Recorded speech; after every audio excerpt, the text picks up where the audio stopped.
नमस्कार दोस्तों, मेरा नाम है रोहित पांडे और आपका स्वागत है मेरे YouTube चैनल प्रीलिम्स ब्रह्मास्त्र पर। देखिए, घटना चक्र का जो सेकेंड एडिशन था वार्षिक का, वो आ गया है, जिसमें हम लोग कवर अप करने की कोशिश करेंगे 1 जनवरी से 2023 से लेकर के 2023 से 25 फरवरी तक का करंट इसमें अपडेट होगा। तो जो पहले वाला आया हुआ था, इसके पहले जो फर्स्ट पार्ट था, उसमें 1 जनवरी 2023 से लेकर के 10 जनवरी तक था। तो उसके आगे की न्यूज 25 फरवरी तक की न्यूज हम लोग इसमें क्या करेंगे, कवर अप करेंगे। तो ये सबसे लेटेस्ट वाला है, ये दृष्टि का आई विजन का सेकंड पार्ट है, बेसिकली ये पार्ट 2 है। ठीक है, 25 फरवरी तक की अपडेट है। इसमें देख लेते हैं ये होगा कि राष्ट्रीय न्यूज में क्या है कि प्रधानमंत्री नरेंद्र मोदी ने उत्तर प्रदेश में किस मंदिर का शिलान्यास किया है। तो कल्की धाम मंदिर का शिलान्यास किया है, और कल्की धाम मंदिर का शिलान्यास उन्होंने 19 फरवरी 2024 को किया है। और ये किस जिले में है, तो संभल जिले में है। ये संभल जिले में है कल्की धाम मंदिर, जिसका इनॉग्रेशन प्रधानमंत्री नरेंद्र मोदी ने किया है। अगली जो चीज है वो है कि प्रथम digital India future skill summit कहां पर हुआ। प्रथम डिजिटल इंडिया, चूंकि ये प्रथम है इसलिए ये क्या हो जाता है, इंपॉर्टेंट हो जाता है, digital India future skill summit. तो ये हुआ है गुवाहाटी, असम में। इस सम्मेलन का आयोजन किसने किया था, तो याद रखिएगा, केंद्रीय इलेक्ट्रॉनिक और सूचना प्रौद्योगिकी मंत्रालय और राष्ट्रीय इलेक्ट्रॉनिक एवं सूचना प्रौद्योगिकी संस्थान, जिसे हम नीलेट के नाम से भी जानते हैं। तो जो भारतीय इलेक्ट्रॉनिक सूचना प्रौद्योगिकी मंत्रालय है वो, और नीलेट सूचना प्रौद्योगिकी, इलेक्ट्रॉनिक और सूचना प्रौद्योगिकी मंत्रालय है, उन दोनों के कोलैबोरेशन से digital India future skill summit 2023 का आयोजन गुवाहाटी, असम में हुआ है। गुवाहाटी, असम में हुआ है। और एक खास बात है इसके बारे में, असम ने अपना राज्यफल घोषित किया हुआ है, स्टेट फ्रूट घोषित किया होता है। किसको किया है, तो काजी नेमू को। काजी नेमू को असम का राज्यफल बनाया गया है। इसका इंग्लिश नेम, इसको सिट्रस लेमन भी कहते हैं। काजी नेमू, सिट्रस लेमन असम का राज्यफल बना है। 75वें गणतंत्र दिवस के इस बार जो 2 विषय हैं, ट्विन थीम्स थे, बेसिकली दो थीम है इस बार। तो देख लीजिएगा कौन कौन है 2 थीम। एक तो पहले है विकसित भारत है। दूसरा है भारतीय लोकतंत्र की मातृका, भारत लोकतंत्र की मातृका। पहला थीम विकसित भारत, दूसरा थीम भारत लोकतंत्र की मातृका, ये है। इस बार मुख्य अतिथि कौन थे, तो ये सबको आपको पता ही है, जो फ्रांस के राष्ट्रपति इमैनुअल मैक्रोन इस बार 75वें गणतंत्र दिवस के क्या हैं, मुख्य अतिथि हैं। 75वें गणतंत्र दिवस पर जो सर्वश्रेष्ठ झांकी का अवार्ड किसको मिला है, लेकिन ये बता दें आपको, ये जजों के पैनल के मूल्यांकन के आधार पर जो जज बने थे, उन्होंने बताया था कि उनके मूल्यांकन किया था, उसके आधार पर जो सबसे सर्वश्रेष्ठ झांकी है वो उड़ीसा की झांकी को यह अवार्ड मिला हुआ है। उड़ीसा की झांकी जो है किस थीम पर आधारित थी, तो उड़ीसा की जो झांकी थी उसका थीम था विकसित भारत में महिला सशक्तिकरण। विकसित भारत में महिला सशक्तिकरण उड़ीसा की झांकी का थीम था, और इसे 75वीं जो वो रहा है गणतंत्र दिवस, उसमें सर्वश्रेष्ठ झांकी का दर्जा मिला है। और आपको ये बता दें, इसी में ही अगर हम मंत्रालय की विभाग की बात करें कि कौन सा मंत्रालय मंत्रालय का कौन सा विभाग, बेसिकली या मंत्रालय किसको सर्वश्रेष्ठ झांकी का अवार्ड मिला है मंत्रालय वाइज, तो स्टेट वाइज तो उड़ीसा को मिला है, मंत्रालय वाइज किसको मिला है, संस्कृति मंत्रालय को मिला है। जैसे उड़ीसा की झांकी का थीम रहा है विकसित भारत में महिला सशक्तिकरण, वैसे ही संस्कृति मंत्रालय, जिसे 75वीं गणतंत्र दिवस में सर्वश्रेष्ठ झांकी का दर्जा मिला है, उसका थीम था भारत लोकतंत्र की मातृका। ये था इस बार का थीम। देखिए, ऑनलाइन पोल के आधार पर 3 सर्वश्रेष्ठ झांकियां कौन कौन है, तो ऑनलाइन पोल के हिसाब से पहला स्थान मिला है गुजरात को। गुजरात का विषय क्या था? धोरडो, याद है अभी ये चर्चा में था धोरडो, गुजरात के सीमा पर्यटन का एक वैश्विक प्रतीक। धोरडो गुजरात के सीमा पर्यटन का एक क्या है? वैश्विक प्रतीक है। दूसरा स्थान मिला है उत्तर प्रदेश। उत्तर प्रदेश को, इस उत्तर प्रदेश का विषय क्या था? विकसित भारत और समृद्ध विरासत। विकसित भारत और समृद्ध विरासत। और तीसरा स्थान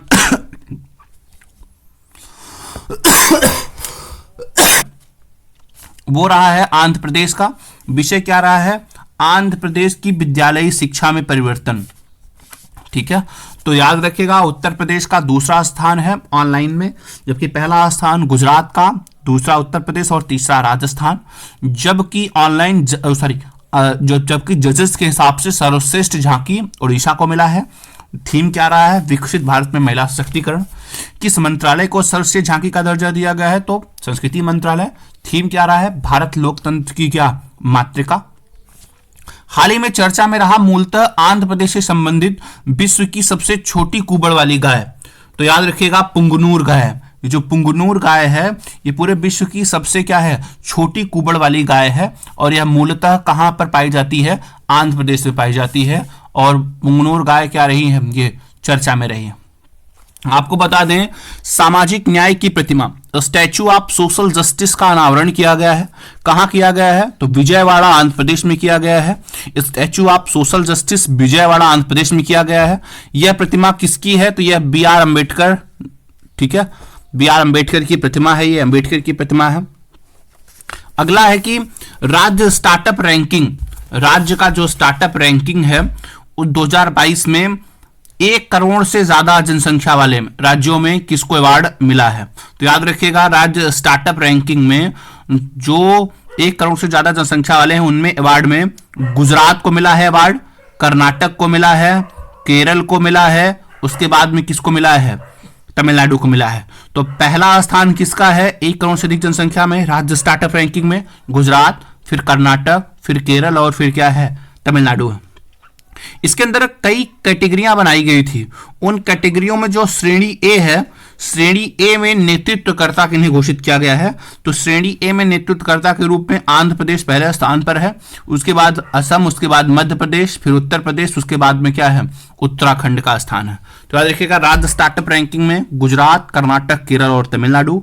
श्रेणी वाइज में आंध्र प्रदेश, असम, मध्य प्रदेश और उत्तर प्रदेश का स्थान चौथा है। याद करिएगा नेतृत्वकर्ता, लीडर्स के ग्रुप में इसको शामिल किया गया है।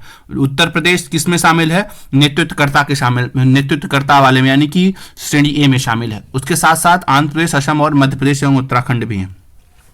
प्रभु श्री राम की जो जन्मभूमि है अयोध्या में, यहां पर रामलला की मूर्ति में प्राण प्रतिष्ठा कब हुई?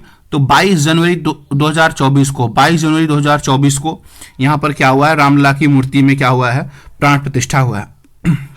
अयोध्या में श्री राम जन्मभूमि का निर्माण किस स्थापत्य शैली में हुआ है? तो यह किस में हुआ है? नागर शैली में हुआ है। नागर शैली में है ये।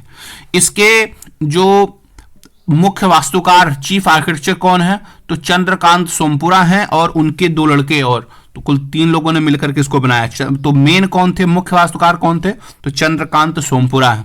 श्री राम जन्मभूमि का परिमाप, लंबाई, चौड़ाई और ऊंचाई क्या है? तो याद रखिएगा जो राम जन्मभूमि की लंबाई है वो 380 फीट है, चौड़ाई 250 फीट है और ऊंचाई कितनी है? 161 फीट है। ऊंचाई 161 फीट है। भारत सरकार ने आयुष दीक्षा की आधारशिला कहां रखी है? तो आयुष दीक्षा की जो आधारशिला रखी है वो भुवनेश्वर में रखी है। नाम क्या है? केंद्रीय आयुर्वेद अनुसंधान संस्थान। केंद्रीय आयुर्वेद अनुसंधान संस्थान। इसमें लेकिन ज्यादा पूछे जाने की संभावना है कि आयुष दीक्षा कहां पर स्थापित हुआ है? तो भुवनेश्वर में। नाम याद रखिएगा केंद्रीय आयुर्वेद अनुसंधान संस्थान। आयुष दीक्षा क्या क्या है? क्या है बेसिकली? तो दूसरा एक CCRAS है, मतलब central council for research in Ayurvedic sciences का एक मानव संसाधन विकास केंद्र है। ठीक है, बेसिकली ये आयुर्वेद से संबंधित होते हैं। आप जानते हैं कि असम के सर्वोच्च नागरिक सम्मान जिसे कहते हैं असम वैभव, असम वैभव का अवार्ड इस बार किसको मिला है? रंजन गोगोई को। यही रंजन गोगोई हैं जो सुप्रीम कोर्ट के भूतपूर्व जज थे और राम मंदिर पर, अयोध्या के राम मंदिर पर सुनवाई इन्हीं के नेतृत्व में हुआ था। उसी से ही प्रभावित होकर के असम की सरकार ने इनको 13 फरवरी 2024 को असम वैभव पुरस्कार से क्या किया है? सम्मानित किया है। 15 फरवरी 2025 को भारतीय मौसम विज्ञान विभाग IMD को कितने वर्ष हो गए? तो IMD ने 150 वर्ष कंप्लीट कर लिए हैं। याद रखिएगा, IMD ने कितने वर्ष कंप्लीट कर लिए हैं? 150 वर्ष कंप्लीट कर लिए हैं। भारत के सर्वाधिक लंबे समुद्री पुल का नाम क्या है? यह भी बहुत चर्चा में था और ये है, समुद्री पुल का नाम क्या है? अटल बिहारी वाजपेयी सिवड़ी न्यावा शेवा अटल सेतु। अटल बिहारी वाजपेयी सिवड़ी न्यावा शेवा अटल सेतु। इसका दूसरा नाम क्या है? इसका दूसरा नाम है मुंबई ट्रांस हार्बर लिंक। कितने किलोमीटर है ये? कुल ये 21.8 किलोमीटर की कुल लंबाई है, जबकि समुद्र में ये 16.5 किलोमीटर है, 16.5 किलोमीटर है। तो भारत का सबसे लंबा ये क्या बना है? समुद्री पुल बना है। अगला देखिए, ये सब चीजें वाइब्रेंट गुजरात वैश्विक शिखर सम्मेलन 10 से 12 जनवरी 2024 के बीच में क्या हुआ है? आयोजित हुआ है। ठीक है, वर्ष 2024 में इसका कौन सा संस्करण था? तो इसका 10वां संस्करण है। पश्चिम बंगाल सरकार किस दिन को राज्य दिवस के रूप में मना रही है? तो ये मना रही है पोयला बैसाख को। पोयला बैसाख बेसिकली क्या है? बंगाली नववर्ष का क्या है? प्रथम दिन है। और पश्चिम बंगाल सरकार ने किस गीत को राज्य गीत घोषित किया है? तो पश्चिम बंगाल का राज्य गीत घोषित हुआ है बंगलार माटी बंगलार जर। और ये भी रविंद्र जो नाथ टैगोर हैं, रविन्द्रनाथ टैगोर साहब की ही लिखी ये कविता है, बंगलार माटी बंगलार जल। तो ये पश्चिम बंगाल का क्या बना है? राज्य गीत बना है। इंडिया स्किल्स रिपोर्ट 2024 का 11वां संस्करण है। किसके द्वारा प्रकाशित किया गया है? तो वी बॉक्स के द्वारा प्रकाशित किया गया है। वी बॉक्स के द्वारा प्रकाशित किया है। यह एक प्रतिभा मूल्यांकन एजेंसी है जो देश भर में कितनी प्रतिभाएं हैं या राज्य वाइज कितनी प्रतिभाएं हैं उसका क्या करती है? ये आकलन करती है। रिपोर्ट के अनुसार कार्य करने के लिए सबसे पसंदीदा राज्य किसमें सबसे ज्यादा लोग कार्य करना पसंद करते हैं? किस राज्य में? तो वो कौन सा है? केरल में है। तो केरल में काम करना सबसे ज्यादा पसंद है लोगों को। समग्र युवा नियोजनता यानी कि ओवरऑल यंग एम्प्लॉयबिलिटी कितनी है? तो 51.25 है। समग्र युवा नियोजनीयता यानी कि ओवरऑल यंग एम्प्लॉयबिलिटी कितनी है? 51.25% है। सर्वाधिक रोजगार योग्य प्रतिभा उपलब्धता वाले कौन कौन राज्य हैं जहां पर सबसे ज्यादा क्या है? प्रतिभा है रोजगार योग्य उपलब्धता वाले? तो सबसे ज्यादा कहां है? हरियाणा पे, उसके बाद महाराष्ट्र, फिर आंध्र प्रदेश, फिर उत्तर प्रदेश का कौन सा स्थान है? चौथा स्थान है। फिर उसके बाद केरल और तेलंगाना है। यहाँ पर सर्वाधिक योग्य जो प्रतिभा है उसके लिए उपलब्धता ज्यादा है। रोजगार योग्य युवाओं की सर्वाधिक संख्या कहाँ है? तो रोजगार योग्य युवाओं की सर्वाधिक संख्या कहाँ है? हरियाणा में है 76.47%। पंडित दीनदयाल उपाध्याय जंक्शन से न्यू भाऊपुर जंक्शन खंड को किसने राष्ट्र को समर्पित किया है? तो कहां से? पंडित दीनदयाल जंक्शन, वाराणसी जंक्शन के जस्ट आगे वाला जंक्शन से न्यू भाऊपुर जंक्शन। तो ये प्रधानमंत्री नरेंद्र मोदी ने किया है। कितने किलोमीटर की लंबाई है? तो 402 किलोमीटर की लंबाई है। और इस कॉरिडोर का किसका भाग है ये कॉरिडोर? तो ये ईस्टर्न डेडिकेटेड फ्रंट कॉरिडोर का भाग है। ईस्टर्न डेडिकेटेड फ्रंट कॉरिडोर का भाग है। विश्व के सबसे बड़े कार्यालय भवन का उद्घाटन कहां किया जा रहा है? तो विश्व का सबसे बड़ा कार्यालय भवन का उद्घाटन किया गया है सूरत में। इस कार्यालय भवन का नाम क्या है? तो इसका कार्यालय भवन का नाम है सूरत डायमंड बोर्स। सूरत क्या है? Diamond bourse. केंद्रीय मंत्रिमंडल ने किस हवाई अड्डे को अंतरराष्ट्रीय विमानपत्तन घोषित किया है? तो ये किया है सूरत हवाई अड्डा गुजरात को। सूरत हवाई अड्डा गुजरात को। भारत का पहला पूर्णतः इंटीग्रेटेड स्कूल ऑफ सस्टेनेबिलिटी ये कहाँ हुआ है? ये बेसिकली दो लोग के हुआ है सहयोग से। IIT कानपुर में स्थापित हुआ है। कोटक महिंद्रा बैंक और IIT कानपुर के कोलैबोरेशन से इसको स्थापित किया गया है। भारत का पहला पूर्णतः integrated school of sustainability. Cash for query मामले में ये तो पुराना है। महुआ मोइत्रा की क्या चली गई है इसमें? सांसदी इनकी समाप्त कर दी गई है। ये कृष्णानगर के पश्चिम बंगाल से क्या थी, बेसिकली सांसद थी ये। और किसके द्वारा क्राइम इन इंडिया रिपोर्ट 2022 जारी किया जाता है, तो ये इसको जारी करता है NCRB, national crime records bureau, जो देश भर के में जितने भी क्राइम हुए हैं उन सब का डेटा कलेक्ट करके ये एक रिपोर्ट जारी करता है, जिसे एनसीआरबी रिपोर्ट कहते हैं। इस रिपोर्ट के अनुसार प्रति लाख जनसंख्या पर अपराध दर वर्ष 2021 में 545.9 से घट करके 22 में कितनी हो गई है, 422 कितनी हो गई है, 2 हो गई है। अगला देखिए, प्रति लाख जनसंख्या पर सबसे कम अपराध दर कहां हुआ है? सबसे कम अपराध दर कोलकाता में हुआ है। सबसे कम अपराध कहां हुआ है? कोलकाता में हुआ है। विश्व के पहले पोर्टेबल अस्पताल का अनावरण कहां हुआ है? तो विश्व का पहला पोर्टेबल अस्पताल गुरुग्राम हरियाणा में हुआ है। इस अस्पताल का नाम क्या है? आरोग्य मैत्री एवं क्यूब है। किस परियोजना के तहत स्थापित किया गया है? तो उसको भीष्म परियोजना के तहत स्थापित किया गया है। कि विशेष रूप से संवेदनशील जनजातियों के लिए कौन सी योजना बनाई गई है? तो पीएम जनमन योजना बनाई गई उसके लिए। पीएम जनमन योजना का फुल फॉर्म क्या है? तो याद रखिएगा, प्रधानमंत्री जनजाति आदिवासी न्याय महाअभियान। दहम्प नामक द्वितीय विश्व युद्ध का संग्रहालय बनाया गया है अरुणाचल प्रदेश में, पासीघाट में बनाया गया है। ठीक है, पासीघाट में बनाया गया है। और एरिक गासेटी जो कि अमेरिका के राजदूत हैं भारत में, उन्होंने ही इसका इनॉग्रेशन किया हुआ था, इस बात को याद रखिएगा। केंद्रीय मंत्रिमंडल ने किस समूह को ड्रोन उपलब्ध कराने से संबंधित एक योजना को मंजूरी दी है? तो ड्रोन उपलब्ध कराया जाएगा नमो दीदी योजना के तहत में महिला स्वयं सहायता समूहों एसएचजी को। 10,000वां जन औषधि केंद्र कहां बना है? तो एम्स देवघर झारखंड में बना है। अभी इसको 10,000 से बढ़ा करके मोदी जी ने कहा है कि पूरे देश भर में 25,000 जो है जन औषधि केंद्रों की स्थापना की जाएगी। आयुष्मान भारत हेल्थ एवं वेलनेस सेंटर का नाम बदल करके क्या रख दिया गया है? आयुष्मान आरोग्य मंदिर। आयुष्मान आरोग्य मंदिर। काशी तमल संगमम का दूसरा चरण 17 से 30 दिसंबर के बीच आयोजित हुआ है। कहाँ आयोजित हुआ है? ये वाराणसी और उत्तर प्रदेश में। किसकी मदद से? तो याद रखिएगा, आईटी मद्रास और आईटी बीएचयू की मदद से ये क्या हुआ है, हो पाया है तमिल संगम। गुजरात ने किस मछली को राज्य मछली का दर्जा दिया है? तो घोल मछली को राज्य मछली का दर्जा दिया है। डब्ल्यूटीओ ने ग्लोबल के सब्सिडी की लिस्ट में राज्य के रिस्पॉन्सिबल टूरिज्म मिशन में किस राज्य को शामिल किया है? तो केरल को शामिल किया है। विश्व के पहले 3D प्रिंटेड मंदिर का अनावरण कहां किया गया है? तो विश्व के पहले 3D प्रिंटेड मंदिर का अनावरण सिद्धिपेट तेलंगाना में किया गया है। कहां किया गया है? सिद्धिपेट तेलंगाना में किया है। जबकि 3D डाकघर कर्नाटक में लॉन्च हुआ है, बात को याद रखिएगा। साथी पोर्टल किसने लॉन्च किया है? तो याद रखिएगा, केंद्रीय शिक्षा मंत्रालय और आईआईटी कानपुर के कोलैबोरेशन से हुआ है। साथी का फुल फॉर्म क्या है? Self assessment test and help for entrance examination. अग्नि पहल किस मंत्रालय के द्वारा लॉन्च किया गया है? तो अग्नि पहल केंद्रीय आयुष मंत्रालय के द्वारा लॉन्च किया गया है। अग्नि से तात्पर्य क्या है? अग्नि से तात्पर्य है आयुर्वेद ज्ञान नैपुण्य पहल। आयुर्वेदिक ज्ञान क्या है? नैपुण्य पहल।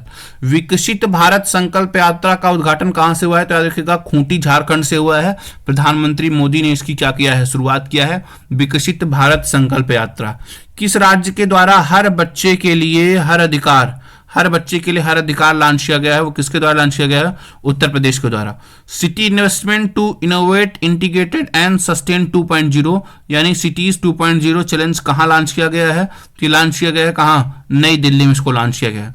सिटीज 2.0 का मुख्य उद्देश्य क्या है? क्योंकि ये एकीकृत अपशिष्ट प्रबंधन के साथ चक्रीय अर्थव्यवस्था को क्या करना? बढ़ावा देना, यही इसका मेन पर्पज है। उत्तर प्रदेश में भेड़ बकरी पालन प्रशिक्षण केंद्र का लोकार्पण कहां किया गया है? तो ये किया गया है इटावा में भेड़ बकरी पालन का क्या बनाया गया है? प्रशिक्षण केंद्र बनाया गया है। ठीक है, अगला देखिए, जो कुछ राष्ट्रीय परिदृश्य हैं इसमें कुछ नई चीजों का हुआ है, इनको भी हम लोग इसी वीडियो में देख लेते हैं। चुनावी बांड को सुप्रीम कोर्ट ने क्या घोषित कर दिया है? तो चुनावी बांड को सुप्रीम कोर्ट ने असंवैधानिक घोषित कर दिया है। चुनावी बॉन्ड को सुप्रीम कोर्ट ने क्या कर दिया है? असंवैधानिक घोषित कर दिया है। ये कब आई थी ये योजना? तो चुनावी बांड योजना 2018 में आई थी और इसको भारतीय रिजर्व बैंक अधिनियम 19 की धारा 31(3) के तहत में 31(3) के तहत में क्या किया गया था? अधिसूचित किया था। तो भारतीय रिजर्व बैंक का अधिनियम 19 की धारा 31(3) इंपॉर्टेंट है। 19 की धारा 31(3) के तहत में इसको क्या कर दिया गया था? स्थापित किया गया था। जो देश भर में जो राजनीतिक पार्टियां होती हैं उनसे वित्तीय पोषण मतलब वित्त से मदद दिया जाता था, बेसिकली वही था ये। इसमें हुआ क्या है जरा इसको समझते हैं। तो 15 फरवरी 2024 को जो सुप्रीम कोर्ट है, सुप्रीम कोर्ट की 5 सदस्यीय संविधान पीठ ने चुनावी बांड योजना को अनकॉन्स्टिट्यूशनल घोषित कर दिया है। साथ ही इस योजना को रद्द किए जाने का क्या किया है? निर्णय लिया है। जो 5 सदस्यीय संविधान पीठ थी इसमें कौन कौन था? तो याद रखेगा, इसमें डीवाई चंद्रचूड़ जो भारत के क्या है मुख्य न्यायाधीश हैं वो हैं, संजीव खन्ना है, न्यायमूर्ति भूषण रामकृष्ण गवई हैं, न्यायमूर्ति जेबी पारदीवाला हैं और न्यायमूर्ति मनोज मिश्रा। इन 5 लोगों की वो जजेस की बेंच थी। इसमें उन्होंने क्या कह के कैंसिल किया है? तो याद रखिएगा, उन्होंने कहा है कि यह संविधान का जो article 19 clause 1 sub clause A है, यानी 19(a) का ए है, इसके अंतर्गत मतदाताओं को सूचना के अधिकार का क्या करती है? उल्लंघन करती है।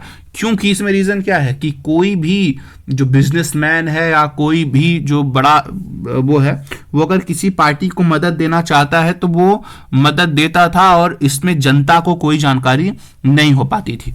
इसीलिए वो उसके राइट टू इंफॉर्मेशन यानी कि सूचना के अधिकार का क्या है? बेसिकली उल्लंघन है। तो सुप्रीम कोर्ट ने यही कह करके क्या कर दिया है? खारिज कर दिया है। न्यायालय ने नए चुनावी बांडों को जारी करने पर भी रोक लगा दी है। अब कोई नया बांड जारी नहीं होगा। न्यायालय द्वारा दिए गए निर्णय के अनुसार चुनावी बांडों के जारीकर्ता बैंक कौन था? ये हाँ, एक बात याद रखिएगा, इस जो ये जारी होता था बेसिकली बांड, चुनावी बॉन्ड, इसको जारी करने के लिए अधिकृत मात्र केवल एक संस्था थी। वो कौन थी? भारतीय स्टेट बैंक ही इसको क्या करती थी? चुनावी बांड को जारी कर सकती थी। 12 अप्रैल 2019 से उच्चतम न्यायालय द्वारा दिए गए अंतिम निर्णय की तिथि। अब तक खरीदे गए चुनावी बांड का विवरण भारत निर्वाचन आयोग के समक्ष क्या करना होगा? प्रस्तुत करना होगा कि कितना बांड अब तक जारी हुए हैं। ये सारा का सारा डेटा किसके सामने सौंपना होगा? इलेक्शन कमीशन ऑफ इंडिया के सामने सौंपना होगा। और क्या कहा है? इस विवरण में प्रत्येक चुनावी बांड की खरीद की लागत, बांड को खरीदने वाले का नाम, ना कब खरीदी गई उसकी तारीख और किसने खरीदा है उसका नाम, खरीदे गए चुनावी बांड का मूल्य वर्ग, कितना पैसे का वो चुनावी बांड हुआ है। इसके अतिरिक्त क्या एसबीआई को 12 अप्रैल 2019 से अब तक चुनावी बांडों के माध्यम से धनराशि प्राप्त करने वाले राजनीतिक दलों का विवरण भी ECI election commission of India के सामने क्या करना होगा? प्रस्तुत करना होगा। एसबीआई को उपयुक्त सूचनाएं 6 मार्च 2024 तक एसबीआई को ये सूचनाएं कब तक देनी है?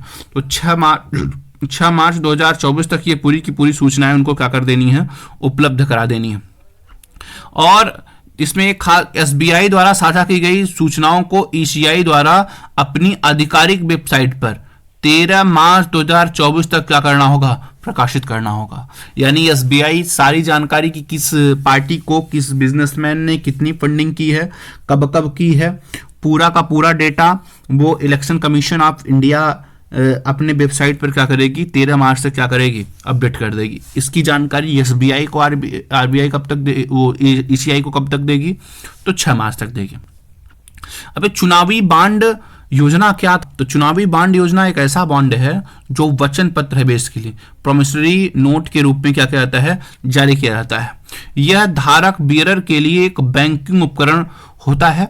इस पर खरीदने वाले या प्राप्तकर्ता का नाम ही नहीं लिखा होता ना, खरीदने वाले या प्राप्तकर्ता का नाम नहीं लिखा होता है, न तो खरीदने वाले का, नहीं जिसको दे रहे हैं उसका नाम लिखा होगा। चुनावी बांड को किसी भी व्यक्ति के द्वारा खरीदा जा सकता था जो भारत का क्या है? नागरिक है। वो कोई भी व्यक्ति जाकर के इसको क्या कर सकता था? खरीद सकता था। चुनावी बांड देखो कितने कितने में जारी होते थे, जरा हम ये भी देख लें। तो चुनावी बांड 1000 रुपए, 10,000 रुपए, 1 लाख रुपए, 10 लाख रुपए एवं क्या है 1 करोड़ रुपए मूल्य वर्ग में क्या किए जाते हैं? जारी किए जाते थे। ठीक है, 1000 में, 10,000 में, फिर 1 लाख में, 10 लाख में, फिर क्या है 1 करोड़ रुपए में क्या किए जाते थे? जारी किए जाते थे। ये बांड जारी किए जाने की तिथि से 15 दिनों की अवधि तक क्या होंगे, ये वैलिड होंगे। 15 दिनों की अवधि तक ये क्या होंगे, वैलिड होंगे। और ये बांड अप्रतिदेय यानी कि नॉन रिफंडेबल होते हैं। ऐसा नहीं कि आपने एक बार बॉन्ड खरीद लिया उसके बाद जाकर के आपका मन किसी पार्टी को देने का नहीं हुआ तो आप जाकर वापस कर दें, नहीं। अगर ये बॉन्ड एक बार बिक गया तो दोबारा वापस नहीं होगा, आपको किसी न किसी पार्टी को देना ही होगा।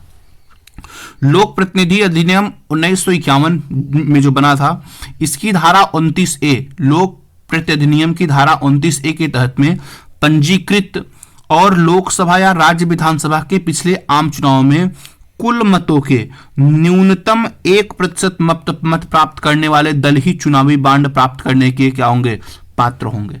यानी कि लोकसभा या राज्यसभा में जिनको कुल मतों का 1% मत अगर प्राप्त है, उन्हीं को ये क्या होगा, चुनावी बांड जारी किया जाएगा, नहीं तो और किसी को नहीं।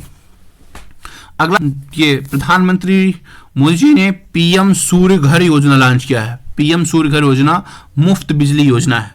ग्लासगो यूके के आयोजन में संयुक्त राष्ट्र जलवायु परिवर्तन सम्मेलन 2021 में COP26 में प्रधानमंत्री मोदी द्वारा घोषणा के रूप में नवीन एवं नवीकरणीय ऊर्जा मंत्रालय 2030 तक 500 गीगावाट गैर जीवाश्म आधारित नॉन फॉसिल बेस्ड विद्युत उत्पादन क्षमता प्राप्त करने की दिशा में क्या है, ये कार्यरत है। बेसिकली हमने कमिटमेंट करके आए थे 2021 में कि भैया 2030 तक भारत अपनी नवीकरणीय ऊर्जा मंत्रालय के तहत में 500 गीगावाट गैर जीवाश्म जो आधारित विद्युत क्षमता का क्या कर लेगा, वो उत्पादन कर लेगा।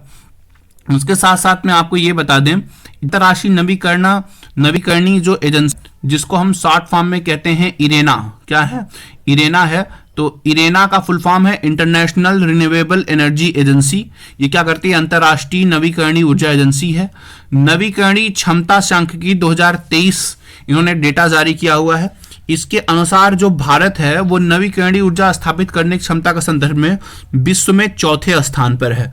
यानी कि हम जो रिन्यूएबल एनर्जी है उसको जारी करने में या उस क्षमता के अनुसार में भारत से ऊपर 3 और देश हैं, जबकि पवन ऊर्जा की क्षमता के मामले में भारत विश्व का चौथा और सौर ऊर्जा क्षमता के मामले में विश्व का क्या है, ये 5वां देश है।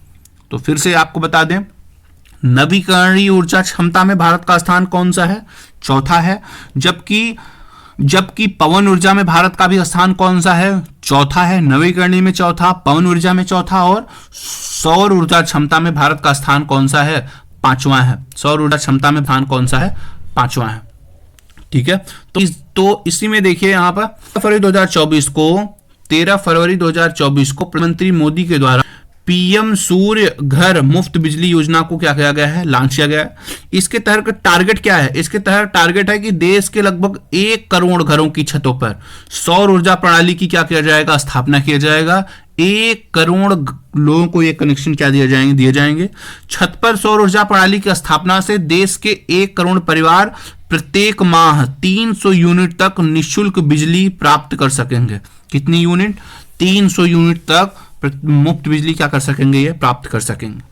ठीक है, यह योजना 75,000 करोड़, ठीक है, 75,000 करोड़ रुपए से अधिक निवेश के साथ में क्या किया गया है, लॉन्च किया गया है। तो 75,000 करोड़ का बजट सैंक्शन हुआ है। इसमें देखिए, इस योजना का लक्ष्य गरीबों और मध्यम वर्ग के विद्युत बिलों को कम करने के साथ साथ भारत की ऊर्जा क्षेत्र में क्या बनाना है, आत्मनिर्भर बनाना है।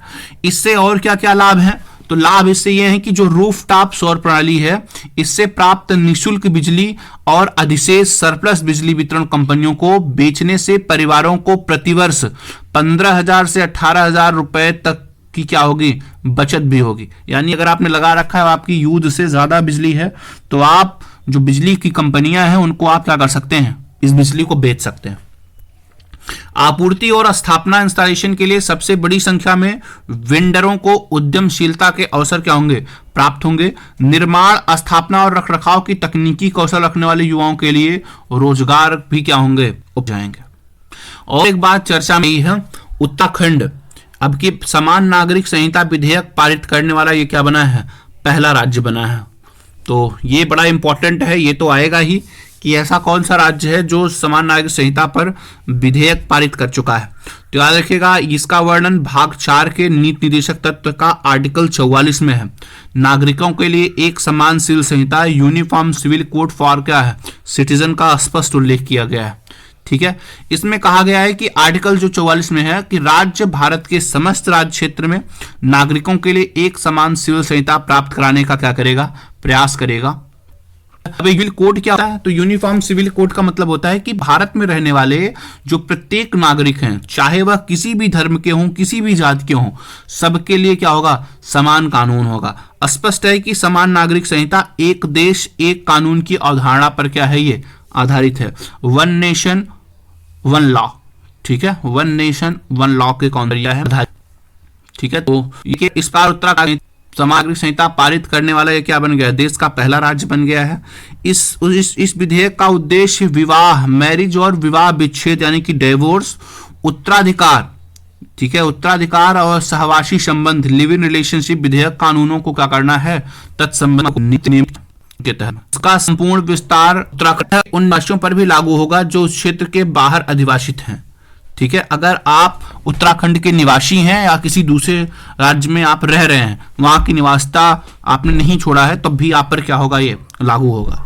भारत के संविधान के अनुच्छेद 266 के खंड 25 में सपठित अनुच्छेद 2 के अंतर्गत निर्धारित किसी भी अनुसूचित जनजाति के सदस्यों पर इस संहिता में अंतर्विष्ट कोई प्रावधान लागू नहीं होंगे। इस बात को याद रखिएगा, ये जो भी कानून पारित है यह किसी भी अनुसूचित जनजाति के सदस्यों पर यह प्रावधान लागू नहीं होगा। ठीक है, साथ ही संहिता के प्रावधान ऐसे व्यक्तियों और व्यक्तियों के समूहों पर भी लागू नहीं होंगे जिनके परंपरागत अधिकार भारत के संविधान भाग 21 के अंतर्गत क्या है, संरक्षित है। ठीक है, इसका मतलब क्या हुआ, अधिकार है, उनके भी इंटरफेरेंस में ये कानून क्या होंगे, लागू नहीं होंगे। उत्तराखंड निवास करने वाले नागरिकों के लिए नागरिक मामले को नियंत्रित करने के लिए एक विशेष इस समिति को तलाक और संपत्ति के अधिकार, उत्तराधिकार में उनका रखरखाव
आपको बता दें कि जो कमेटी गठित हुई थी, उस कमेटी की जो न्यायाधीश थे, ये भूतपूर्व न्यायाधीश हैं रंजना प्रकाश देसाई।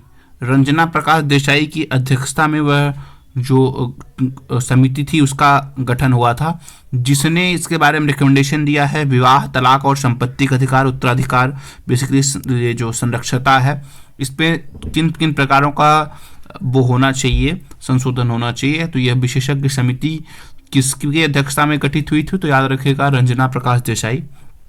इसके साथ ही साथ में इसमें कुछ और अन्य सदस्य भी निम्नलिखित हैं, न्यायाधीश सेवानिवृत्त प्रमोद कोहली, मनु गौर, शत्रुघ्न सिंह और सुरेखा डंगवाल। ठीक है, सुरेखा डंगवाल भी इसमें क्या थी, इंक्लूडेड थी।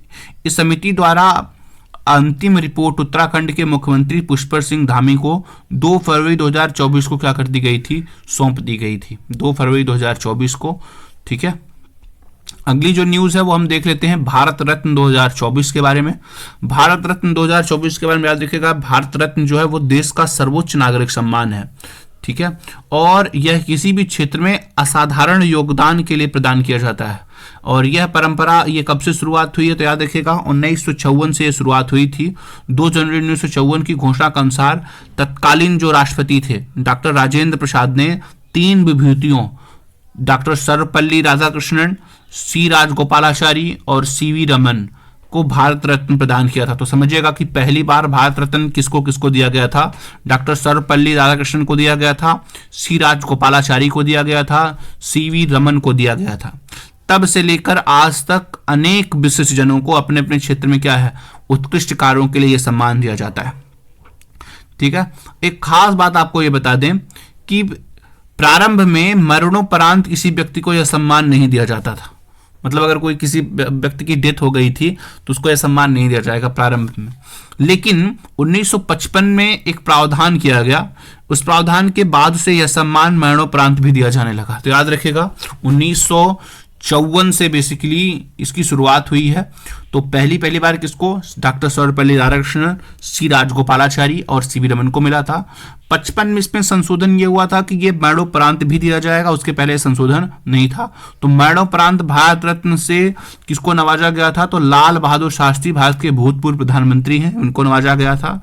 भारत रत्न क्या होता है कि प्रत्येक वर्ष दिया जाए, ऐसी कोई अनिवार्यता नहीं है, इस लाइन को याद रखिएगा, ऐसी कोई अनिवार्यता नहीं है कि यह प्रत्येक वर्ष दिया जाए, हर साल दिया जाए, ऐसी कोई जरूरी नहीं है। अब तक कुल 53 लोगों को भारत रत्न से सम्मानित किया जा चुका है। इसमें 48 पुरुष और 5 क्या हैं, महिलाएं हैं। 48 पुरुष और क्या हैं, 5 महिलाएं हैं। तो आपको ये बता दें कि सबसे पहली बार अनाउंसमेंट हुआ था भारत रत्न देने की कर्पूरी ठाकुर जी को। कर्पूरी ठाकुर को अनाउंसमेंट हुआ था 23 जनवरी 2024 को, ठीक है, कि इनको हालांकि इनको मरणोपरांत क्या होगा, भारत रत्न दिया जाएगा। यह घोषणा उनकी 100वीं जो वो थी बेसिकली जन्म की पुरसंध्या पर इनको क्या गया है, दिया गया है। ये इस 49वें प्राप्त करता है। कर्पूरी ठाकुर एक प्रसिद्ध स्वतंत्रता संग्राम सेनानी, राजनीतिज्ञ एवं क्या थे, शिक्षक थे। ये बेसिकली जननायक के नाम से क्या थे, ये फेमस थे बिहार में।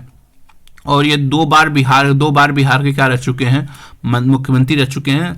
संभवतः ये नीतीश कुमार के क्या हैं, राजनीतिक गुरु भी थे। इनका संक्षिप्त परिचय आप ऐसे समझिए कि 2 जनवरी 1924 को इनका जन्म हुआ था। कहाँ जन्म हुआ था, तो पितौंझिया, वर्तमान में कर्पूरी गांव इनके नाम से रख दिया गया है, समस्तीपुर में है ये, बेसिकली बिहार में। मृत्यु की तिथि कब थी, तो 17 फरवरी 1988 को इनकी डेथ हुई थी, ठीक है।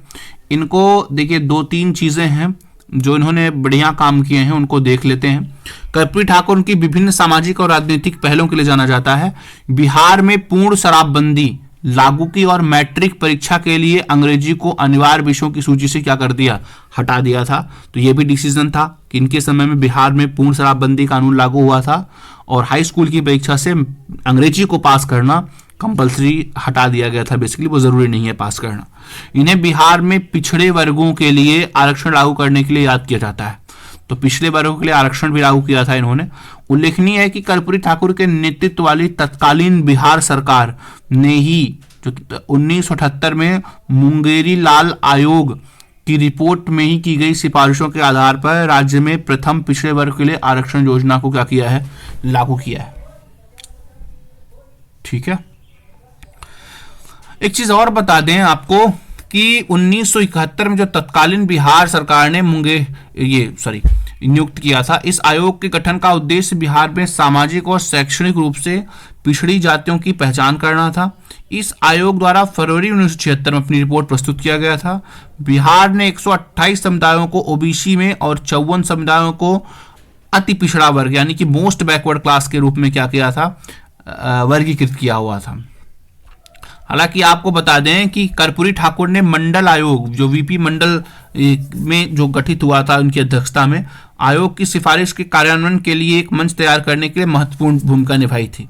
मंडल आयोग ने ही राष्ट्रीय स्तर पर ओबीसी के लिए रोजगार में आरक्षण की क्या किया था, सिफारिश किया था। जो रोजगार में आरक्षण मिलते हैं वो मंडल कमीशन के रिकमेंडेशन पर मिलते हैं।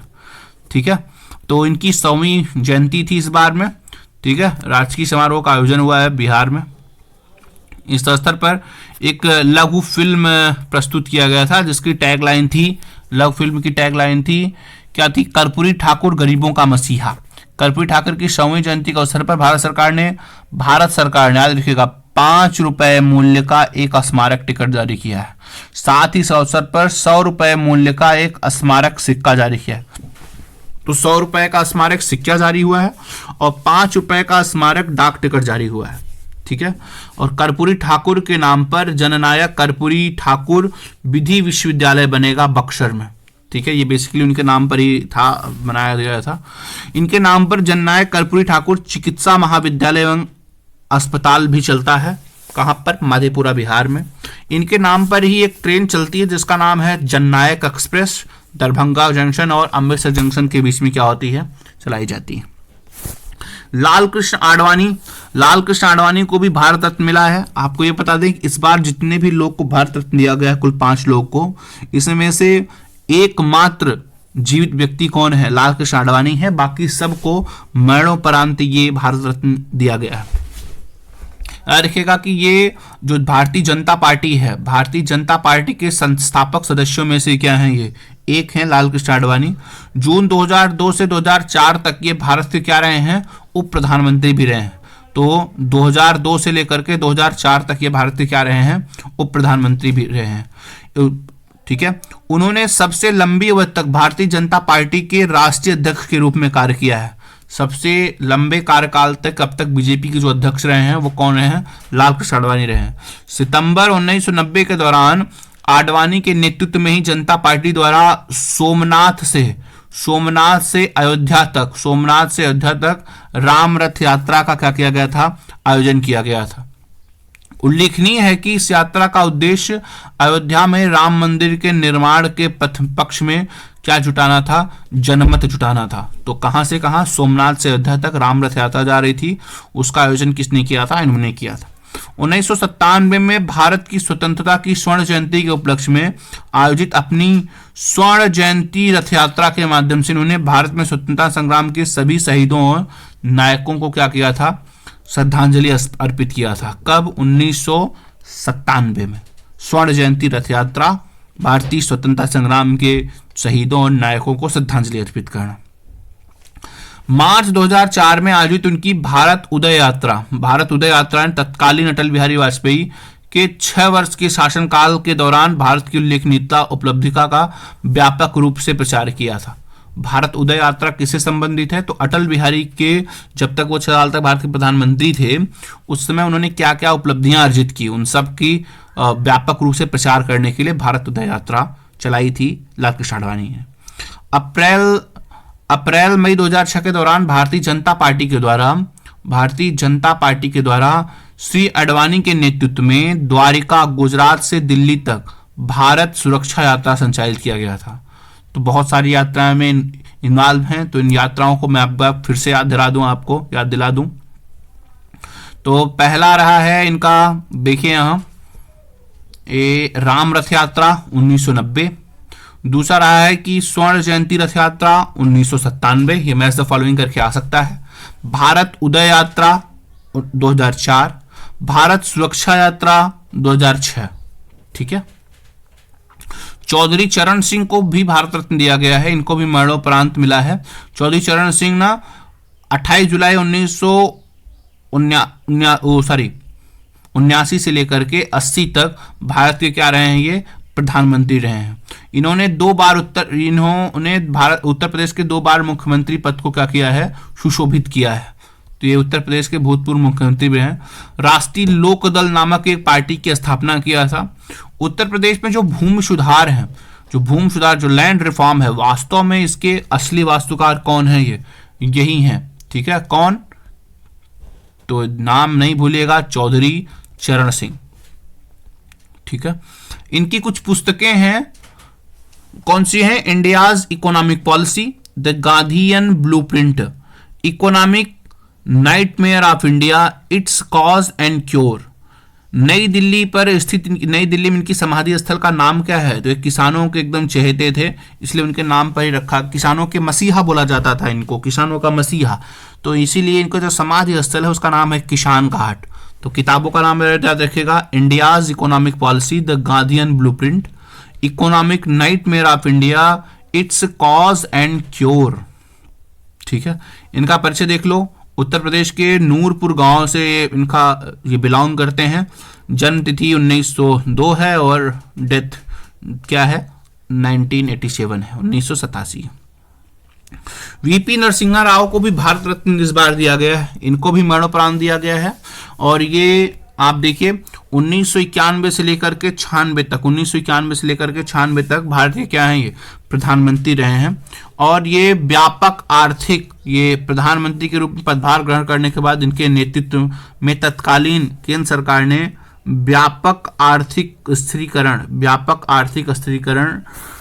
की नीति को क्या करी है, अपनाई है, और कई संरचनात्मक सुधार किए हैं। इसी के फलस्वरूप जो एलपीजी है, लिबरलाइजेशन, प्राइवेटाइजेशन और ग्लोबलाइजेशन है, इन्हीं के कार्यकाल में भारत में क्या हुआ था, आया था। तो भारत में आर्थिक सुधारों के जनक माने जाते हैं, father of the Indian economic reform के रूप में भी इनको जाना जाता है। तो पीवी नरसिम्हा राव भारत के प्रधानमंत्री बनने से पहले आंध्र प्रदेश के मुख्यमंत्री ये रह चुके हैं। अगला नाम है वो है डॉक्टर एम.एस. स्वामीनाथन, मनकोम्बु सदाशिवम स्वामीनाथन का नाम है। इनकी भी डेथ 9 फरवरी 2024 को हो गई है। सॉरी, इनकी ये 9 फरवरी 2024 को भारत के जो राष्ट्रपति सचिवालय है उसने भी इसको रिकमेंड किया कि इनको मरणोपरांत क्या दिया जाएगा, भारत रत्न से सम्मानित किया जाएगा। आपको बता दें कि एम.एस. स्वामीनाथन एक कृषि वैज्ञानिक थे और भारत में हरित क्रांति के क्या बोले जाते हैं, जनक बोले जाते हैं, हरित क्रांति के जनक बोले जाते हैं। और आपको ये भी बता दें कि ये टाइम्स मैगजीन ने उन्हें 20वीं एशियाई लोगों में से एक के रूप में क्या किया था, सम्मानित किया था। 20वीं अपनी एशियाई लोगों में से एक, one of the 20 most influential Asians of the क्या है 20th सेंचुरी के रूप में इनको सम्मानित किया हुआ था। तो उन्होंने वर्ष 1988 में चेन्नई में एम.एस. स्वामीनाथन रिसर्च फाउंडेशन की स्थापना किया था।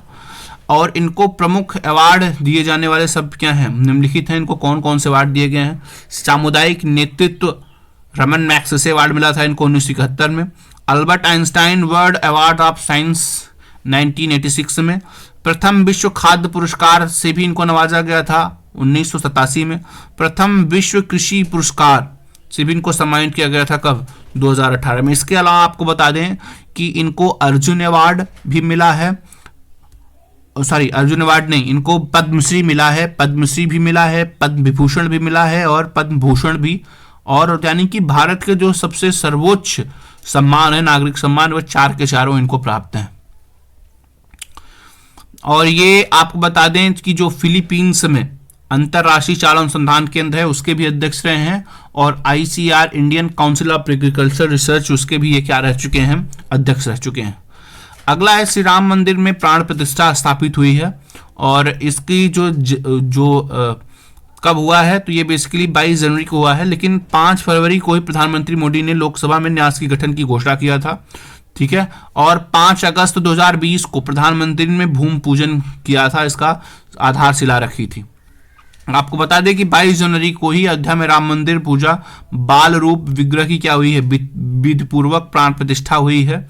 और इस पर योगी आदित्यनाथ, मुख्यमंत्री योगी आदित्यनाथ, राज्यपाल आनंदीबेन और मोहन भागवत RSS के हैं, और न्याय छत के अध्यक्ष महंत नित्य गोपाल दास भी क्या रहे, उपस्थित रहे।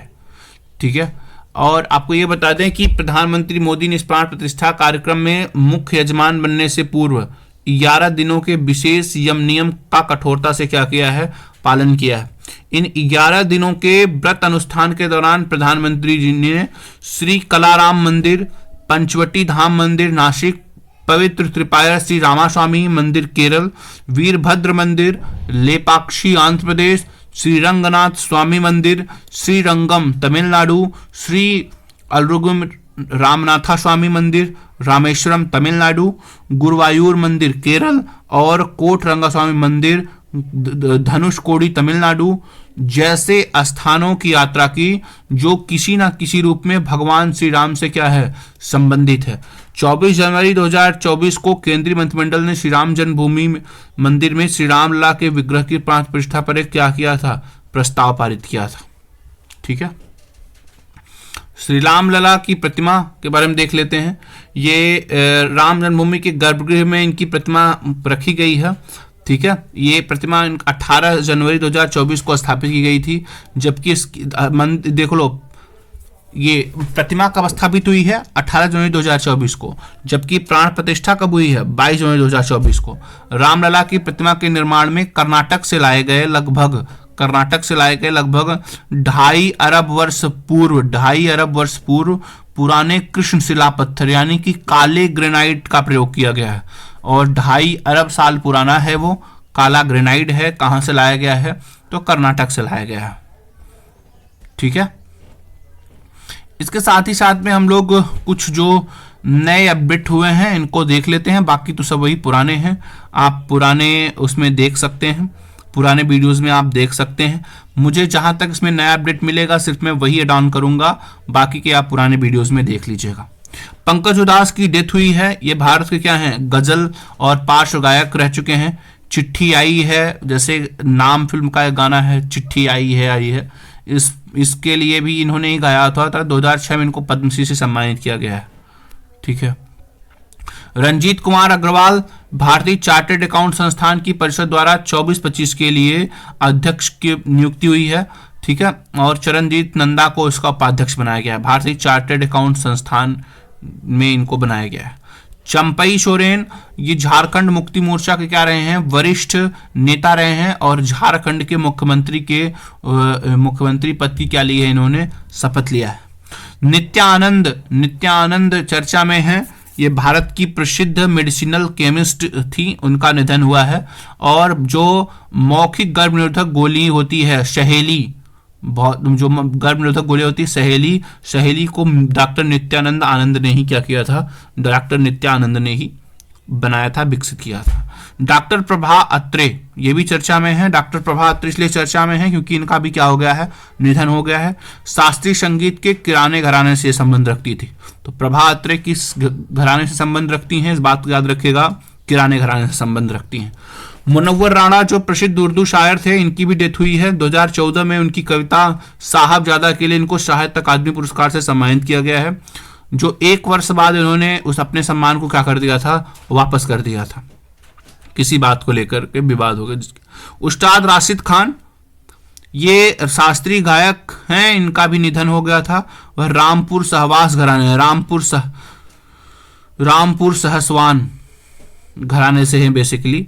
और बाकी ये नीना उना सिंह का तो जिक्र हम लोग क्या कर चुके हैं, अपने पुराने जो वीडियो हैं वहां पर संक्षिप्तिकी वाले में कवरअप कर चुके हैं। ये प्रीति अगलाम वगैरह, इसमें 2-3 नाम और अपडेट हुए हैं, इनको देख लेते हैं। ये न्यायमूर्ति अरुण भंसाली इलाहाबाद हाई कोर्ट के मुख्य न्यायाधीश के रूप में अपॉइंट हुए हैं। Doctor Arun Bhansali Allahabad high court के क्या बने हैं, doctor Arun Bhansali Allahabad high court के मुख्य न्यायाधीश के तौर पर इनका अपॉइंटमेंट हुआ है। जो प्रशांत कुमार है वो उत्तर प्रदेश के नए कार्यवाहक डीजीपी नियुक्त हुए हैं। कार्यवाहक डीजीपी उत्तर प्रदेश का कौन नियुक्त हुआ है, तो प्रशांत कुमार। अनिल कुमार लोहाटी भारतीय दूरसंचार विनियामक प्राधिकरण टेराई के नए अध्यक्ष बने हैं। टेराई के नए अध्यक्ष कौन बने हैं, अनिल कुमार लोहाटी। सुधीर शेखरी ये परिधान निर्यातकों के संगठन में अप्रैल निर्यात संवर्धक परिषद एपीईसी के अध्यक्ष बने हैं। दलजीत सिंह चौधरी एसएसबी के महानिदेशक बने हैं। दलजीत सिंह चौधरी। सेंथिल पंडियन ये डब्ल्यूटीओ में भारत के नए राजदूत नियुक्त हुए हैं।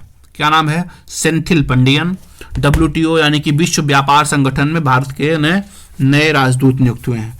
आपको बता दें कि रश्मि शुक्ला चर्चे में थी। रश्मि शुक्ला चर्चा में इसलिए थी क्योंकि महाराष्ट्र की पहली महिला डीजीपी अपॉइंट हुई हैं। महाराष्ट्र की पहली महिला डीजीपी कौन बनी है, तो रश्मि शुक्ला बनी है। राहुल रसगोत्रा जो आईटीबीपी है उसके निदेशक के पद को संभाला है, राहुल रसगोत्रा। अनीश दयाल सिंह ये सीआरपीएफ के महानिदेशक बने हैं अनीश दयाल सिंह। और आर के त्यागी जो power grid corporation of India है, पीजीसीआईएल है बेसिकली, उसके क्या बने हैं, ये सीएमडी बने हैं।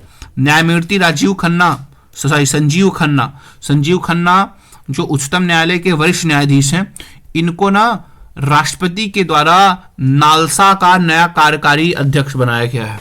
नालसा यानी कि राष्ट्रीय विधिक सेवा प्राधिकरण संजीव खन्ना बने हैं, इसके अध्यक्ष बने हैं। ठीक है। प्रमोद अग्रवाल बीएससी के अध्यक्ष बने हैं। अरिंदम बागची, ये भी करंट में थे, इनको भी लास्ट वीडियो में अपडेट किया, लेकिन फिर से देख लेते हैं। जिनेवा में संयुक्त राष्ट्र और अन्य जो आंतरिक संगठन है उसमें भारत का क्या बना है, अस्थायी प्रतिनिधि के तौर पर इनकी नियुक्ति हुई है।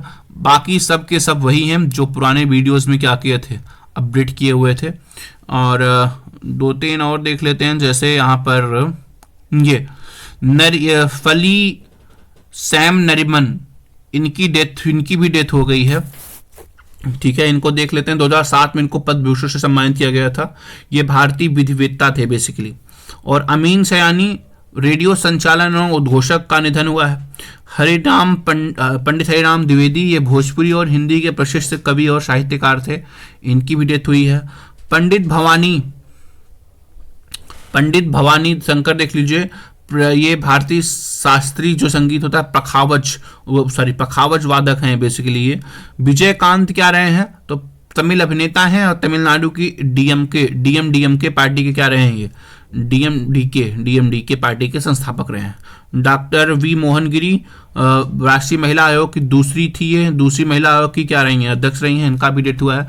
बाकी की आगे की चीजें हम लोग ऑलरेडी कवर अप कर चुके हैं। सतनाथ सिंह संधू,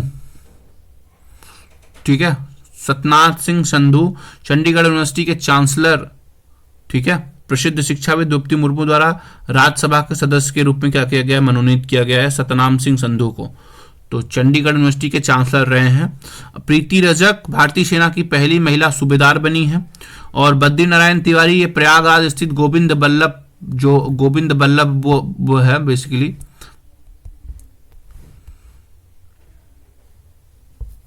बद्रीनारायण तिवारी क्या है, बद्रीनारायण तिवारी प्रयागराज में स्थित जो गोविंद बल्लभ पंत है उसके निदेशक बनाए गए हैं बद्रीनारायण तिवारी। और देखें हम सुचिता सतीश, ये 140 अलग अलग भाषाओं में गाना गाने का Guinness book of world record में इसलिए शामिल हुई हैं क्योंकि 140 अलग अलग भाषाओं में क्या कर सकती हैं, गाना गा सकती हैं सुचेता सतीश। शेख हसन खान, ये चर्चा में थे क्योंकि माउंट जो अंटार्कटिका द्वीप पर है माउंट विंसफ, उसको सबसे ऊंची चोटी ना अंटार्कटिका की, उसको फतह किया है, केरल के हैं शेख हसन खान। रायमती गुरिया ओडिशा के कोरापुट जिले की आदिवासी किसान महिला हैं। बाजरा की 30 किस्मों को संरक्षित किया है, इसीलिए इन्हें क्वीन ऑफ मिलेट्स के नाम से जाना जाता है। तो क्वीन ऑफ मिलेट्स किसे कहते हैं, रायमती धुरिया ओडिशा के कोरापुट के जिले की हैं। बाजरा की 30 किस्मों को क्या किया इन्होंने, संरक्षित किया हुआ है। जब हम लोग खेल परिदृश्य को भी अपडेट कर लेते हैं, खेल परिदृश्य में जो प्रमुख आयोजन हुए हैं उनको देख लेते हैं। ग्लैंड बेसिकली 4 ग्लैंड स्लैम होते हैं, ऑस्ट्रेलियन ओपन, फ्रेंच ओपन और विलियमडन ओपन। तो जो इसमें सवाल पूछे जाते हैं वो पुरुष एकल वाले सवाल ज्यादा पूछे जाते हैं। तो पुरुष एकल के विजेता और उपविजेता मैं आपको बता दूं, जो ऑस्ट्रेलियन ओपन 2024 अभी तक यही हुआ है, 2024 का ऑस्ट्रेलियन ओपन, इसके जैनिक सिनर इसके विजेता हैं जो कि इटली के हैं। और डेनिल मेदवेदेव जो रूस के हैं ये उप विजेता हैं। तो जैनिक सिनर विजेता ऑस्ट्रेलियन ओपन 2024 का, डेनिल मेदवेदेव रूस के हैं, ये क्या है, उप विजेता है। फ्रेंच ओपन 2023 में नोवाक जोकोविच सर्बिया के हैं, ये विजेता हुए हैं फ्रेंच ओपन 2023 के। किसको हराया इन्होंने, तो इन्होंने हराया है कैस्पर रूड को। और विलियमडन तो 2023 का है, उसके विजेता कौन रहे हैं, कार्लोस अल्कराज रहे हैं। और यूएस ओपन 2023 का नोवाक जोकोविच रहे हैं। किसको हराए हैं, ये डेनियल मेदवेदेव को हराए हैं। ठीक है, तो फिर से मैं आपको बता दूं, इनको याद करने का तरीका आप ऐसे समझिएगा कि फ्रेंच ओपन और यूएस ओपन ये दोनों जीता है कौन, नोवाक जोकोविच नोवाक जोकोविच जीता है। और यहां पर विलिम्बडन में ये उप विजेता है। मैं आपको ये भी बता दूं, विलिम्बडन में क्या है, उप विजेता है, यानी कि 3 बड़े उसमें इनका नाम है। फ्रेंच ओपन में नंबर 1 पर, यूएस ओपन में नंबर 1 पर, और विलिम्बडन में नंबर 2 पर। जबकि विलिम्बडन के विजेता कौन है, कार्लोस अल्कराज हैं, स्पेन के हैं ये। अब अगला है ऑस्ट्रेलियन ओपन 2024 हुआ है, जैनिक सिनर इटली के हैं और मेदवेदेव इनको ये उपविजेता रहे हैं। कैस्पर रूड ये फ्रेंच ओपन के उपविजेता रहे हैं। अगला जो सवाल बनता है वो बनता है महिला एकल उपविजेता से। तो एरिना सरबालेंका बेलारूस की हैं, ये ऑस्ट्रेलियन ओपन 2024 की विजेता रही हैं। किसको पराजित किया है, तो इन्होंने पराजित किया है किनवेन झेंग को। किनवेन झेंग कहाँ की हैं, तो चीन की हैं। और फ्रेंच ओपन 2023 कौन जीता था, याद रखिएगा, इगा स्वीटेक ने जीता था। किसने जीता था, इगा स्वीटेक ने। किसको हराया था, करेलिना मुशोवा चेक गणराज्य की हैं, इनको हराया हुआ था। और विलिम्बडन 2023 मार्केटा बेंद्रोसोवा चेक गणराज्य की हैं, वो थी। और किसको पराजित करके जीता है, औंस जोम्बेयार को, जो ट्यूनिशिया के हैं। कोको गाफ जो अमेरिका के हैं, ये विजेता रहे हैं यूएस ओपन के। और एरिना सरबालेंका को इन्होंने क्या किया है, ये पराजित किया हुआ था। तो याद रखिएगा, 2 जगह 2 नाम फिर से कॉमन हो जाएंगे। यहाँ पर Aryna Sabalenka US Australian Open US में विजेता रही हैं और ऑस्ट्रेलियन ओपन में, जबकि यूएस ओपन में क्या रही हैं, उप विजेता रही हैं। यहाँ पर फ्रेंच ओपन में इगा स्वीटेक विजेता रही हैं और विलिम्बडन में मार्केटा वोंद्रुशोवा। तो इसमें आप केवल ना विजेताओं का नाम याद रखिएगा, उप विजेताओं का नाम याद रखना बहुत ज्यादा जरूरी नहीं है। इस बार इन सबसे ज्यादा सवाल ये बनने की संभावना है कि यहाँ पर जो रोहन बोपन्ना है भारत की तरफ से, ये पुरुष युगल विजेताओं में से आए हैं। रोहित बोपन्ना भारत से और मैथ्यू एबिडन ऑस्ट्रेलिया से। आपको बता दें कि रोहित बोपन्ना सबसे ज्यादा उम्र के खिलाड़ी हैं जिन्होंने ऑस्ट्रेलियन ओपन को क्या किया हुआ है, जीता हुआ है। तो किसको हरा के जीते हैं, सिमोन बोलेली और एंड्रिया वासेरी को। बाकी इन सब में कुछ इंपॉर्टेंट पूछे जाते हैं नहीं। जरा 2024 का मुख्य देख लेते हैं। यहाँ पे देखिए, यह है 43 साल की उम्र है और 329 दिन की अवस्था में बोपन्ना ओपन युग में किसी ग्रैंड स्लैम प्रतियोगिता में पुरुष युगल जीतने वाले सर्वाधिक उम्र के खिलाड़ी बने हैं। रोहित बोपन्ना भारत में अपना कैरियर का पहला ग्रैंड स्लैम पुरुष युगल का खिताब जीता हुआ है। ओपन युग में लिएंडर पेस और महेश भूपति के बाद ग्रैंड स्लैम जीतने वाले बोपन्ना क्या हैं, ये तीसरे खिलाड़ी हैं। ठीक है, ओपन युग में एटीआईसी पुरुष युगल रैंकिंग में शीर्ष स्थान प्राप्त करने वाले बोपन्ना दूसरे सर्वाधिक सबसे क्या हैं, उम्रदराज टेनिस खिलाड़ी बने हैं। छठवां खेलो इंडिया यूथ गेम का आयोजन 30 से 31 जनवरी के बीच में हुआ है। शुभंकर कौन था, वीर मंगई था। मेजबान चेन्नई, मदुरई, तिरुचिरापल्ली और कोयम्बटूर में हुई हैं। 36 टीमों ने भाग लिया था बेसिकली। और इसमें सबसे ज्यादा आप देख लीजिए, नंबर 1 पर कौन है, महाराष्ट्र है, 158 मेडल इन्होंने जीता हुआ है। उत्तर प्रदेश का स्थान इसमें 7वां है, कुल 42 मेडल जीता हुआ है उत्तर प्रदेश ने। तो छठवां खेलो इंडिया यूथ गेम्स में सब ज्यादा विजेता कौन रहा है, महाराष्ट्र, दूसरे नंबर पर तमिलनाडु। ठीक है, सर्वश्रेष्ठ एथलीट कौन बना था, तो वृत्ति अग्रवाल तेलंगाना की तैराकी में, क्योंकि इनको मिले थे कुल 5 स्वर्ण मिले थे इनको, वृत्ति अग्रवाल। ठीक है, अगला देखते हैं हम लोग। अगली बात उसमें यह है कि ये पुरुष FIH पुरुष हॉकी फाइव्स को देख लेते हैं। इस पुरुष हॉकी फाइव्स यानी कि 5S दिया गया था इसको, विश्व कप था। विजेता इसका नीदरलैंड बना है और विजेता कौन बना है, मलेशिया। कुल 16 टीमों ने भाग लिया था। 28 से 31 जनवरी 2024 के बीच में खेला गया था। कहां मेजबान कौन था, तो मस्कट, ओमान इसका मेजबान था। कांस्य विजेता रहा है ओमान और चैलेंजर ट्रॉफी विजेता कौन रहा है, पाकिस्तान रहा है। यह इसका प्रथम संस्करण था FIH का। टूर्नामेंट का सर्वश्रेष्ठ खिलाड़ी कौन बना है, अखिमुल्ला अनुनर मलेशिया का है। भारत का स्थान कौन सा रहा है, 5वां रहा है। आपको ये बता दें कि FIH महिला हॉकी 5 विश्व कप का विजेता नीदरलैंड, उप विजेता कौन रहा है, भारत रहा है। इसलिए ये चर्चा में ज़्यादा पूछेगा कि FIH पुरुष वाले में भारत का स्थान 5वां है और महिला वाले में दूसरा स्थान है, क्योंकि भारत क्या रहा है, उप विजेता रहा है। इसका भी मेजबान वही मस्कट ओमान में, कांस्य पर पोलैंड, चैलेंजर ट्रॉफी विजेता US, संस्करण पहला है। टूर्नामेंट की सर्वश्रेष्ठ खिलाड़ी कौन है, नूर द बाट नीदरलैंड की हैं। कुल 16 टीमों ने इसमें भी क्या किया था, भाग लिया था। ठीक है, तो FIH हॉकी पुरुष विश्व कप का भी हालचाल देख लेते हैं। इसमें ना प्ले अवार्ड बेल्जियम को मिला है, भारत को 9वां स्थान। मेजबान कौन रहा है, भुवनेश्वर राउरकेला में इसका आयोजन हुआ है। अगला संस्करण कहाँ होगा, बेल्जियम नीदरलैंड्स में होगा 2026 में। जर्मनी ये क्या है, इसका तीसरा, ये बेसिकली इसका तीसरा अवार्ड था, इस बार जीता है जर्मनी। उप विजेता कौन रहा है, बेल्जियम। गीत क्या था इस बार हमारा एंथम, हॉकी है मेरा दिल। सर्वश्रेष्ठ खिलाड़ी के रूप में निकोल्स वेलन जो जर्मनी के हैं उनका सम्मानित हुआ था। शुभंकर इंपॉर्टेंट है इसके लिए, शुभंकर देख लीजिएगा, ओली द वैरियल, ओलिव रिडले कछुआ इसका शुभंकर था। ये 13 से लेकर के 29 जनवरी 2023 के बीच में उड़ीसा में क्या हुआ था, आयोजित हुआ था। फर्स्ट प्रीमियर लीग, ये इसकी जो WPL होता है, वुमेन्स प्रीमियर लीग, इसकी विजेता मुंबई इंडियंस और उप विजेता कौन रहे हैं, दिल्ली कैपिटल्स। 4 से 26 मार्च 2023 के बीच में आयोजन हुआ है। मुझका शुभंकर क्या था, शक्ति, जो कि ये क्या है, शेरनी है बेसिकली। इसमें जो पुरस्कार दिए गए हैं, व्यक्तिगत पुरस्कार, सर्वाधिक मूल्यवान खिलाड़ी हेली मैथ्यूज मुंबई इंडियंस की।